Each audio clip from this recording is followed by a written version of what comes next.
હું એવા સફળ માણસોના વિડીયો જોતો અને હિસ્ટ્રીમાં મારું નામ લખાવવાનો પ્રયત્ન કરતો. મેં જોયું હમણાં મારા પ્રવચન પેલા વિડીયો આવ્યો, વિરાટ કોહલીનું નામ આવ્યું, રજનીકાંતનો ફોટો આવ્યો અને બધા જ ચીયર અપ થઈ ગયા, બધા જ ફોર્મમાં આવી ગયા. મિત્રો, કોકના ફોટા જોઈ જોઈને તાળીઓ તાકી દુનિયા પાડે છે. તમારા ફોટા સ્ક્રીન પર આવે ને દુનિયા તાળી પાડે ને એવું કરજો. ક્યાં સુધી રાહુલ રોહિતની તાળીઓ પાડશો? તમારી તાળી કોક પાડે. ધીરુભાઈ અંબાણી, એને સુધારો કર્યો, પોતાની વર્કિંગ સ્ટાઇલમાં સુધારો કર્યો તો એ આ લેવલ સુધી પહોંચી શક્યા છે. ચેન્નાઈનો 8 વર્ષનો છોકરો છે, ચેન્નાઈનો 8 વર્ષનો છોકરો, નિયાલ થોગુલુઆઈનું નામ છે. 8 જ વર્ષનું આ બાળક નિયાલ, સાંભળજો ધ્યાનથી, વિશ્વની 106 ભાષા લખી શકે છે ને વાંચી શકે છે. 106 ભાષા. કેટલાકને અહીંયા ગુજરાતીમાં એ તકલીફ હશે.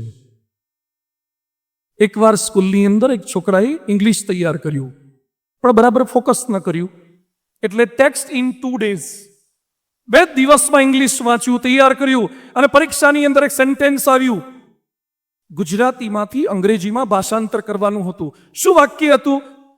મારા પિતાજી 12 વાગ્યા સુધી ભાનમાં હતા, 12 વાગ્યા પછી બેભાન થઈ ગયા.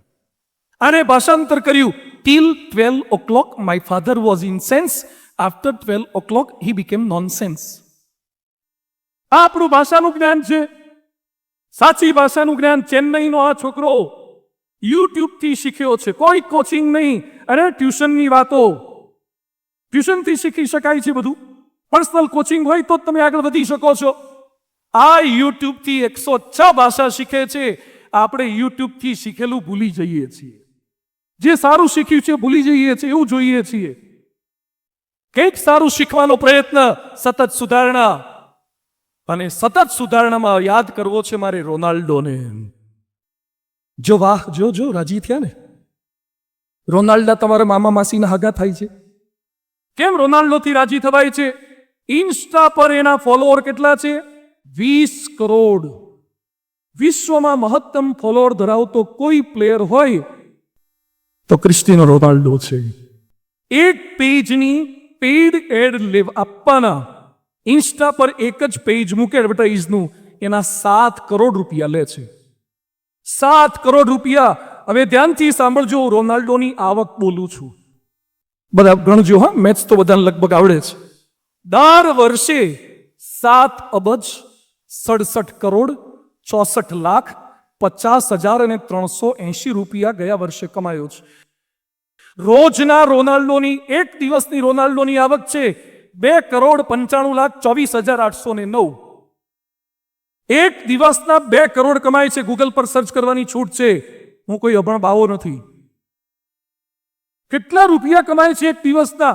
એકવાર મેં લેક્ચરમાં વાત કરી તો એક છોકરો મને મળવા આવ્યો, મને કે સ્વામી આટલા બધાનું કરે હું? મને કે પાણીપુરી ખાઈ ખાઈને કેટલા ની ખાય, વડાપાઉં ખાઈ ખાઈને કેટલા ના ખાય, ટી શર્ટ, શૂઝ, ટાઇટનની ક્લોક હોય, રિબનના ગ્લાસ હોય, રિબોકના શૂઝ હોય, વુડલેન્ડના શૂઝ હોય, પહેરીને કેટલાનું પહેરે, આટલા બધાનું કરે શું? રોનાલ્ડો એને મળતા પૈસાનું કરે છે શું? એ પ્રશ્ન ન પૂછ. રોનાલ્ડોમાં એવું શું છે કે લોકો એને આટલા પૈસા આપે છે? એનામાં એવું શું છે? આપણા લોકો બી થયા પછી શાપરમાં, મેટોડામાં, સાંભળજો, એન્જિનિયરિંગ બ્રાન્ચ વાળા, એ ગ્રુપ વાળા, બી કર્યા પછી શાપરમાં, મેટોડામાં, આજીમાં, ભક્તિનગરમાં રિઝ્યુમ લઈ લઈને ભીખ માગવા જાય છે કે અલ્લાહ કે નામ पे दे दे बी हुआ हो, 5,000 की 7,000 की 8,000 की एक नौकरी दे दे. સુધારણા કર્યા વગર ક્યારે બી ના સર્ટિફિકેટ હો, there is no value of any certificate, ચાહે તમે બી હોય, એમઈ હોય, nothing else. એ બધાની વચ્ચે સતત સુધારો.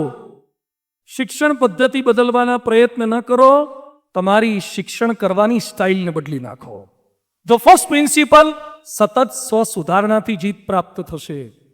તમારામાં સુધારો જ કરવો નથી.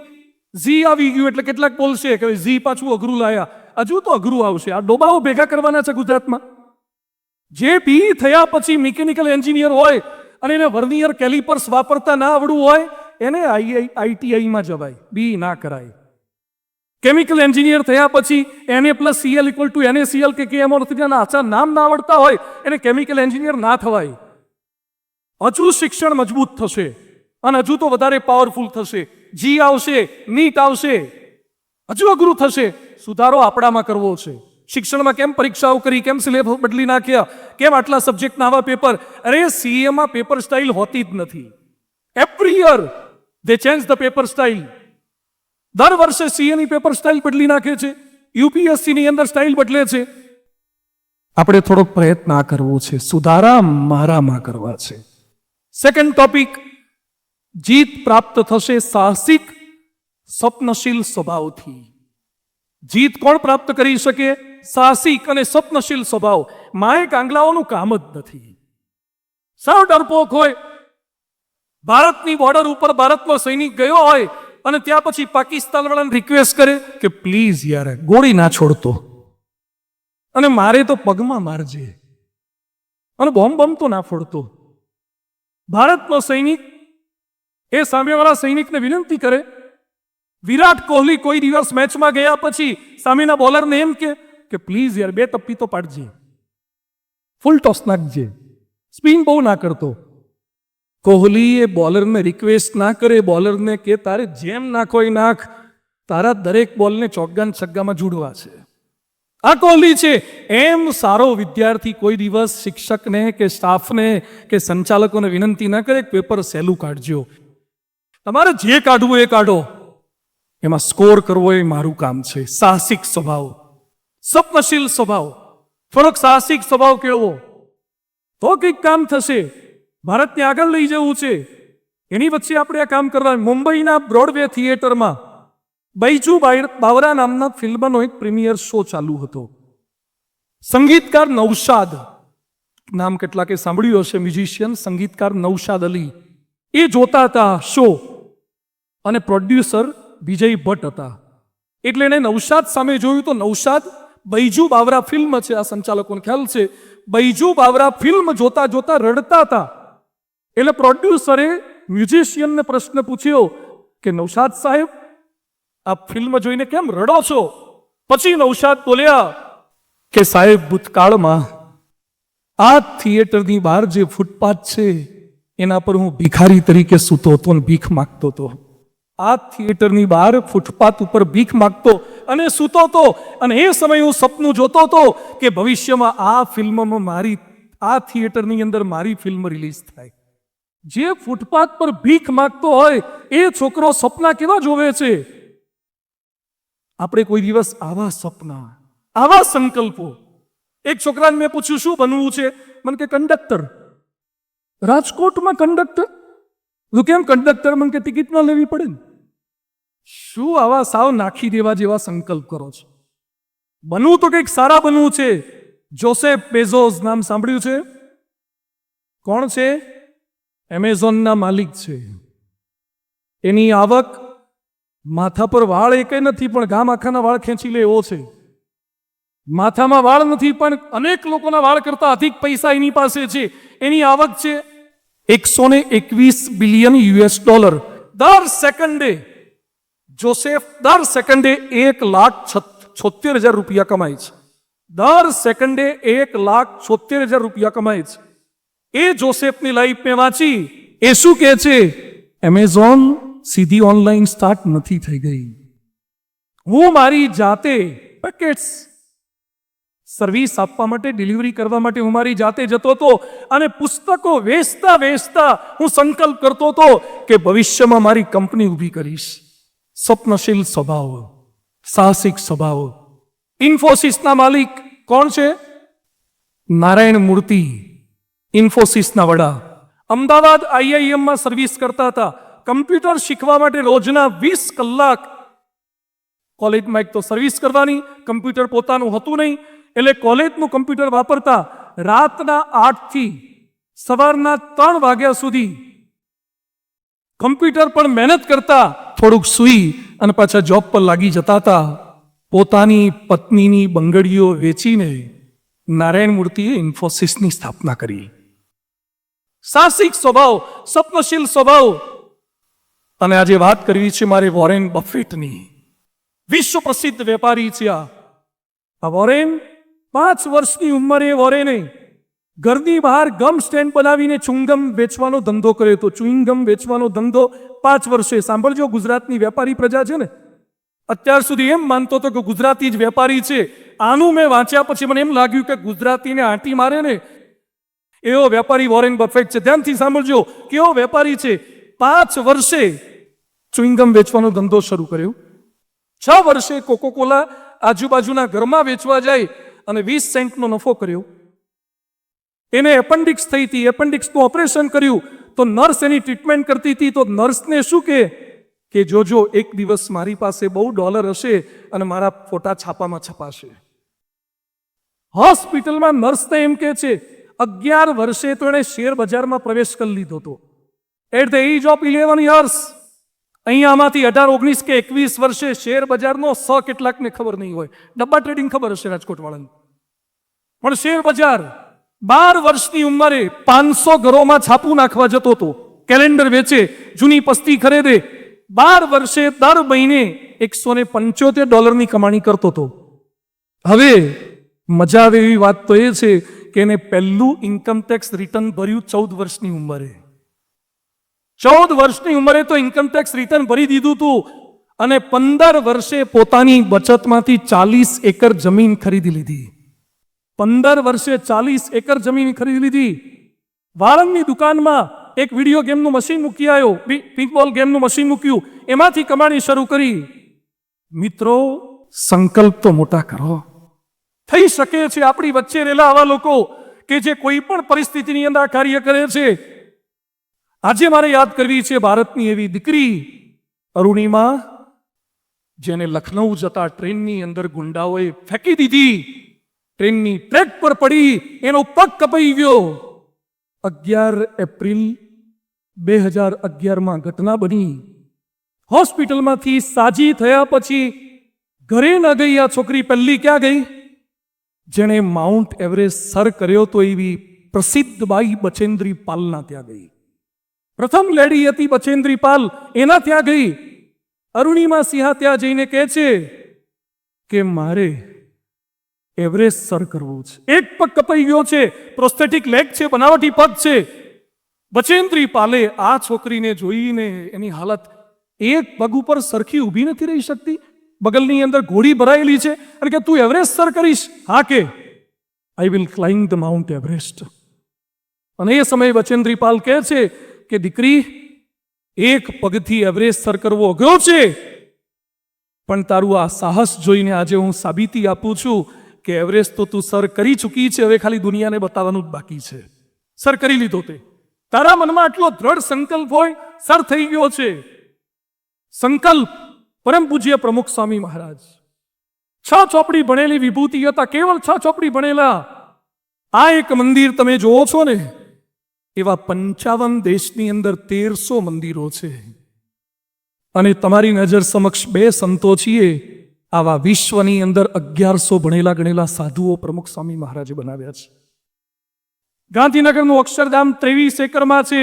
દિલ્હીનું અક્ષરધામ 100 એકરમાં છે. અને આવનારા 4 વર્ષમાં અમેરિકાની અંદર 254 એકરમાં અક્ષરધામ બની રહ્યું છે. સંકલ્પ, સાહસિક સ્વભાવ. જે સમયે અબુધાબીમાં, મુસ્લિમ કન્ટ્રીમાં, મુસલમાનના દેશની અંદર જય શ્રી કૃષ્ણ કે જય સ્વામિનારાયણ કે જય અંબે પણ ન બોલી શકાય, તમે રૂમમાં બંધ થઈ અને માતા કે મહાદેવનું નામ લેવું પડે એટલા રૂઢિચુસ્ત કાયદા ત્યાં હતા. અને એ સમયે 1997માં પ્રમુખ સ્વામી મહારાજ ત્યાં પધાર્યા. રણમાં પગ મૂક્યો અબુધાબીમાં, ગલ્ફ કન્ટ્રીઝમાં, અને પ્રમુખ સ્વામીજી એ સમયે બોલ્યા હતા કે ભારતીયો ખૂબ રહે છે અને ભારતીય તો આસ્થા સાથે, શ્રદ્ધા સાથે જોડાયેલા માણસ છે.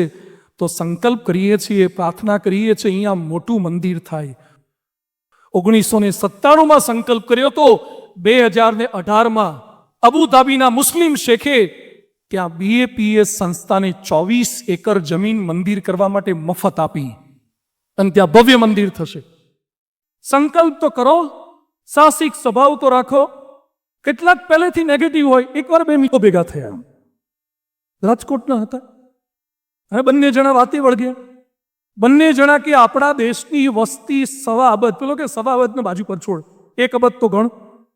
1 અબજની વસ્તી છે છતાં ભારતમાં પ્રગતિ કેમ નથી થતી? આપણે બુલેટ ટ્રેન જાપાનથી લાવવી પડે, આપણે આઈફોન અમેરિકાથી લાવવો પડે, આપણે મિગ વિમાન બીજા દેશ પાસેથી જ લાવવા પડે, આપણે રફેલ પેલું ફાઇટર એ બીજા પાસેથી લાવવું પડે. કેમ આપણે જાતે પ્રગતિ નથી કરી શકતા? 1 અબજ માણસો કરે છે શું? બંને જણા વચ્ચે ચર્ચા થઈ. એટલે પેલો મિત્ર કે 1 અબજ વસ્તી દેખાય છે, પણ એકચ્યુઅલી કરે છે શું તને સમજાવું. 100 કરોડમાંથી 1 કરોડ તો ભિખારી છે. બિચારા ભીખ માગે છે રિંગ રોડ પર કે રેસકોર્સ પર ઊભા રહીને, એટલે એ તો કશા કામના નહીં. પણ કે બાકીના તો કરે ને. 1 કરોડ તો હોસ્પિટલમાં છે. એ શું કરવાના દેશની પ્રગતિ? એ તો બિચારા માંડ દિવસો કાઢે છે. પણ કે બાકીના 1 કરોડ આખા ભારતના નાના મોટા નેતાઓ છે, એ તો લેવામાં પડે છે. 1 કરોડ તો નેતાઓ છે, નાના મોટા, સરપંચથી શરૂ કરીને છેક ઉપર સુધીના. પછી કે બાકીની જનસંખ્યા કે 2 કરોડ તો 5 વર્ષથી નાના છે. 2 કરોડ તો 5 વર્ષથી નાના છે, તો માંડ ડાયપર બદલે છે. એ લોકો શું દેશ બદલવાના? પણ કે બાકીના કે 7 કરોડ તો રિટાયર્ડ છે. ભારતમાં 7 કરોડ તો રિટાયર્ડ છે. એ લોકો બિચારા માંડ મેથી શાકભાજી સુધારે, છોકરાને હિંચકો નાખે, આવું કરે, ટાઈમ પાસ કરે. એ શું દેશ બદલે? પણ કે બાકીના કે 10 કરોડ તો બેકાર છે, હંમેશા આંદોલનમાં જ હોય છે, હોસ્પિટલ ચોકે જ ઊભા હોય છે, અમારી માંગે પૂરી કરો. એને બધું ઓછું જ પડે છે. 10 કરોડ તો ભારતમાં બેકાર છે. પણ કે બાકીના 11 કરોડ તો કોલેજમાં છે, એ એટીકેટી સોલ્વ કરવામાંથી જ ફ્રી નથી થતા. પણ કે બાકીના સ્કૂલવાળા 14 કરોડ સ્કૂલમાં છે, પણ એ બિચારાને હોમવર્ક એટલું આપે છે ને, અને સબમિશન હોય ને, ક્લાસ ટીચરને રવિવારે સ્કૂલમાં રજા નથી રાખતા. બરાબર, તમારા વતી આ લોકોને કહી દઉં ને, રવિવારે સ્કૂલ ચાલુ રાખે છે. ગમે ત્યારે સરપ્રાઈઝ ટેસ્ટ. આખો દિવસ ટેસ્ટમાંથી નવરા પડીએ તો દેશનું કંઈક બેસ્ટ કરીએ ને, ટેસ્ટ જ ચાલુ રાખે છે. 14 કરોડ સ્કૂલમાં છે. પણ કે સરકારી અધિકારીઓ તો ઘણા જ હા કે છે. 31 કરોડ તો સરકારના આળસુ કર્મચારીઓ છે, જે 7મું પગાર પંચ મળ્યું હોય ને તો એ 8માની રાહ જ જોતા હોય છે. પગાર પંચ ક્યારે આવશે? એને સરકારમાંથી લઈ જ લેવું છે. બીપીએલ લેવું છે, આયુષ્માન લેવું છે, મા અમૃતા લેવું છે. હજી નવી માં હોય તો લાવો, હજી કાર્ડ લાવો, લેવા વાળા જ છે. પછી કે બહેનો ઘણા છે ભારતમાં, બાઈઓ તો ખૂબ છે. હા કે બાઈઓ ખૂબ છે. 21 કરોડ 99,99,998 બહેનો છે. એ બિચારા બ્યુટી પાર્લરમાંથી ફ્રી થાય અથવા દયા ભાભીમાંથી નવરા થાય તો કંઈક દેશનું સારું કરે ને. એ કે આ તો આખું ભારત ખાલી થઈ ગયું. એ કે 2 જણા વધ્યા, તું ને હું 2. હવે તું આખો દિવસ ફેસબુક ને ઇન્સ્ટા ને ટ્વિટરમાં આખો દિવસ ઓનલાઈન મંડાયેલો હોય છે. હું એકલો વધ્યો, કે ભારતનું હું એકલો હું કરી શકું? ભારત સારો કેમ નથી થતો? આવા માણસોની મેન્ટાલિટીથી સારો નથી થતો. કરી જ શકીએ, કોઈ પણ પરિસ્થિતિમાં કરી શકીએ. સ્વપ્ન રાખો, સાહસ રાખો. જીત પ્રાપ્ત થાય છે સાહસિક સ્વભાવથી. મને પેટમાં દુખે છે, પરીક્ષા નહીં અપાય. માથું દુખે છે, કાલે પેટ નહોતું સાફાયું તો હરડે લે. પરીક્ષા ના આપી શકાય, પેટને માથું સહેજ દુખે, હાથ દુખે એવું લાગે છે. કેટલાકને તાવ આવ્યો ના હોય, તાવ તો હજી ચોટીલા હોય, અને રાજકોટમાં બીમાર થઈ જાય. દોસ્તો, ગમે તેવી પરિસ્થિતિની અંદર જજુમવાનું છે સાહસિક અને સ્વપ્નશીલ સ્વભાવ. 3rd ટોપિક, જીત પ્રાપ્ત થશે સાવધાની અને સંયમથી. જીત પ્રાપ્ત થશે સાવધાની અને સંયમથી. એવરેસ્ટ સર કરનાર આઈપીએસ અધિકારી, એનું પુસ્તક હું વાંચું છું. કરવાલ સાહેબ એવરેસ્ટ કઈ રીતે સર કર્યો છે. તમારે એવરેસ્ટ સર કરવો હોય, it's not like Chotila or the Girnar. કેટલા મહિના સુધી તો બેઝ કેમ્પમાં તમને તાલીમ આપે છે. -35 ડિગ્રી, -45, ગમે ત્યારે ચીલ વિન્ડ આવે, સ્નોફોલ થાય, લેન્ડસ્લાઇડ થાય, હવા એકદમ પતલી થઈ જાય, ઓક્સિજનના બાટલા લઈ જવાના. એટલી ઠંડીમાં વોશરૂમ કેમનું જવાનું? ખાવાનું કઈ રીતે? એની તાલીમ છે. જો જરાક સાવધાની ગુમાવી, અરુણિમા સિંહા લખે છે કે એવરેસ્ટ પર ચડતા વખતે જેટલી સાવધાની રાખવી પડે એના કરતાં વધારે ઉતરતા રાખવી પડે છે સાવધાની. એવરેસ્ટ ચડવાનો પ્રયત્ન કરનારા માણસોમાંથી અત્યાર સુધીમાં લગભગ 800 જણા મરી ગયા છે. 800 જણા મરી ગયા છે. સાવધાની સહેજ ચૂકાય, રોડ પર લખ્યું હોય છે સાવધાની હટી દુર્ઘટના ઘટી. એમ મિત્રો આપ પોડમાં છો, જો જરાક સાવધાની હટી દુર્ઘટના ઘટશે. નેપોલિયન લખે છે કે મારા મિત્રો જ્યારે રિસેસમાં રમતા ત્યારે હું યુરોપના નકશાનો અભ્યાસ કરતો. મારે યુરોપ જીતવું છે, મારે વિશ્વ જીતવું છે. સુંદર પિચાઈનું નામ સાંભળ્યું છે? કોણ છે? ગૂગલના સીઈઓ છે. એની ગયા વર્ષની આવક કોઈને ખબર હોય થાત ઊંચો કરો. લાસ્ટ યરે કેટલું કમાયા હતા કોઈને આવક ખબર હોય તો? કોઈને નથી ખબર. આ બધાને આપો. હવે હું કહું છું, ગયા વર્ષે સુંદર પિચાઈની આવક હતી 1721 કરોડ રૂપિયા. એક જ વર્ષની સુંદર પિચાઈની આવક છે 1721 કરોડ રૂપિયા. આપણે ગૌરવ સાથે કહી શકીએ કે માઇક્રોસોફ્ટના સત્ય નાદેલા એ પણ આપણા ભારતના છે, જેની 550 કરોડ આવક હતી. અને ગૂગલના સીઈઓ સુંદર પિચાઈ, જેની 1750 કરોડ આવક, એ પણ આપણા ભારતના છે.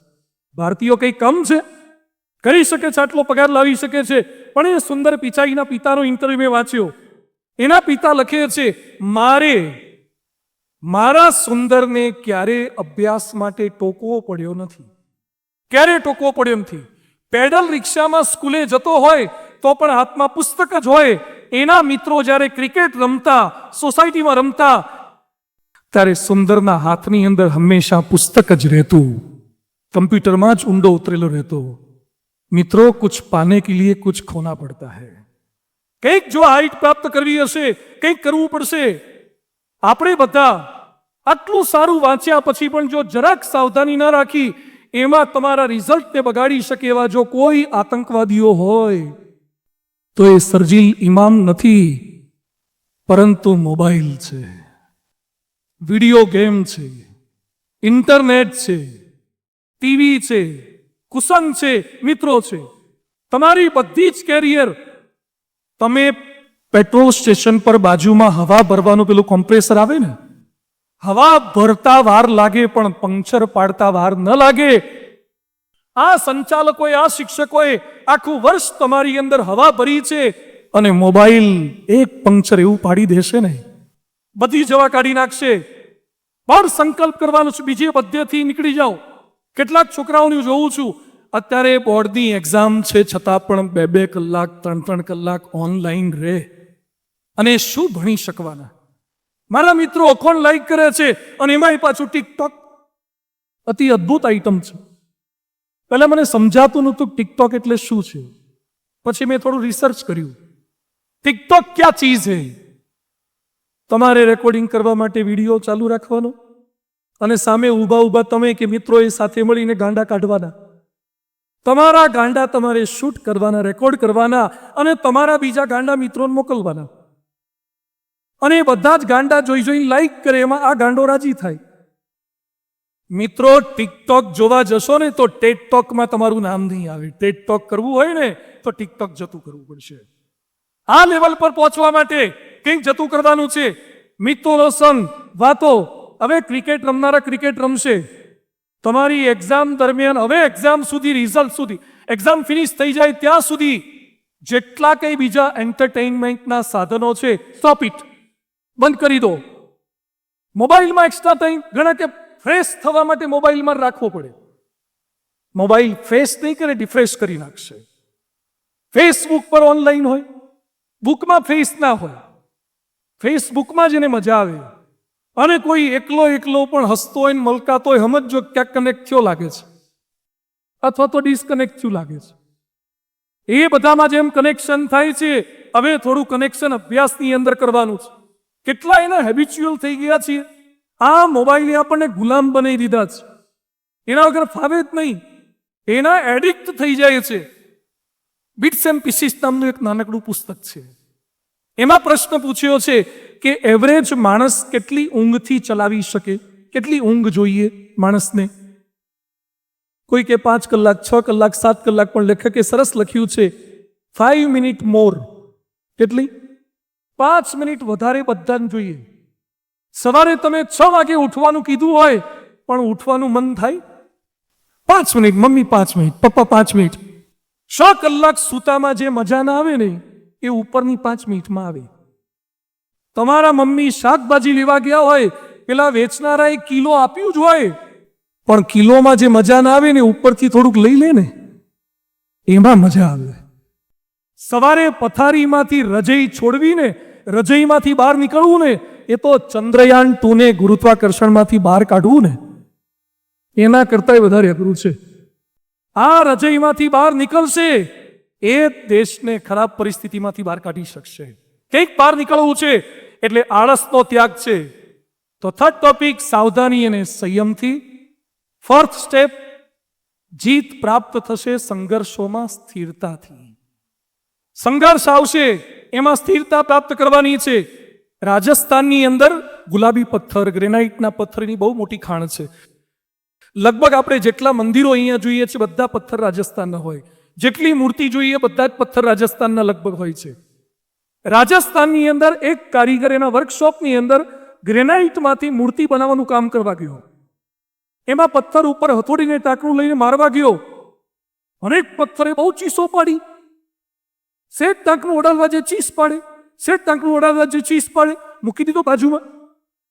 બીજા પથ્થર ઉપર મૂર્તિ ગળવાનો પ્રયત્ન કર્યો, એને પણ વેદના થઈ પણ ચીસ નહોતો પાડતો. બપોરના સમયે મૂર્તિ નહોતી બની. કારીગર જ્યારે જમવા માટે ગયો એટલે જે પથ્થરમાંથી મૂર્તિ બનતી હતી એને પેલા પથ્થરે જે છટકી ગયો તો ઘડતરમાંથી, એણે કીધું કે તને પેલો મારે છે હથોડીને ટાંકણા લઈને તો બૂમો કેમ નથી પાડતો? એ કે મારા પર પહેલો પ્રયોગ એણે કર્યો તો હું તો છટકી ગયો. એ કોણ સહન કરે? આ સંઘર્ષમાં નહીં રહેવાનું, નીકળી જ જવાનું. એ કે થોડી વધારે બૂમો પાડ, છોડી દેશે તને અને પછી ઘડતર નહીં કરવું પડે. એ સમયે પેલો પથ્થર કે છે ના ભલે થોડી તકલીફ પડે પણ ભવિષ્યમાં લાભ થશે. થોડોક સમય વીત્યો, એકમાંથી મૂર્તિ થઈ, બીજો તો કાળમીંડ પથ્થરની જેમ પડ્યો તો. ગુજરાતમાંથી એક ગામમાંથી મંદિર કર્યું હતું એટલે મૂર્તિ લેવા માટે આવ્યા. મૂર્તિ ખરીદી અને સાથે સાથે ગામવાળાએ વિચાર કર્યો કે મૂર્તિ તો લીધી છે પણ રોજ નાળિયેર વધેરવા માટે લોકો આવશે તો નાળિયેર વધેરવા માટે એકાદો પથ્થરો તો જોઈશે. તો પેલા કારીગરને કીધું કે ભાઈ મૂર્તિ તમારા ત્યાંથી લીધી છે તો એવો જ એકાદો પથ્થરો આપો ને. તો કે આ રહ્યો કાળમીંડ પાણો, લઈ જાઓ એને જ. જે ટાંકણો ખમતો નહોતો એને લીધો. ગામમાં ગયા, કાળમીંડ પાણાને તો જેમ તેમ મૂકી દીધો પાછળ ડેકીમાં. આ મૂર્તિને સાચવીને લઈ ગયા, રજાઈની અંદર લઈ ગયા, ગાડલામાં લઈ ગયા. ગામમાં શોભાયાત્રા કાઢી, હાર તોરા કર્યા, અબીર ગુલાલ કંકુ ઉડાડ્યા. સંતોના હાથે મૂર્તિની પ્રતિષ્ઠા કરી. રોજ લોકો આવે, દંડવત કરે, પંચાંગ પ્રણામ કરે, હાર ધરાવે અને જેટલા કઈ આવે એ બહાર નીકળ્યા પછી શ્રીફળ લઈને પેલો કાળમીંડ પાણો એના ઉપર વધેરે અને પેલો જોરથી ચીસ પાડે, મરી ગયા. એક નાળિયેર વધેરે, મરી ગયા. એ સમયે મૂર્તિમાં રહેલો પથ્થર બોલ્યો કે દોસ્ત, જે તે સમયે 2-5 દિવસ સુધી જો ઘા સહન કરી લીધા હોત તો આખી જિંદગી નાળિયેરના ટપલા ખાબમાં ના પડ્યા હોત.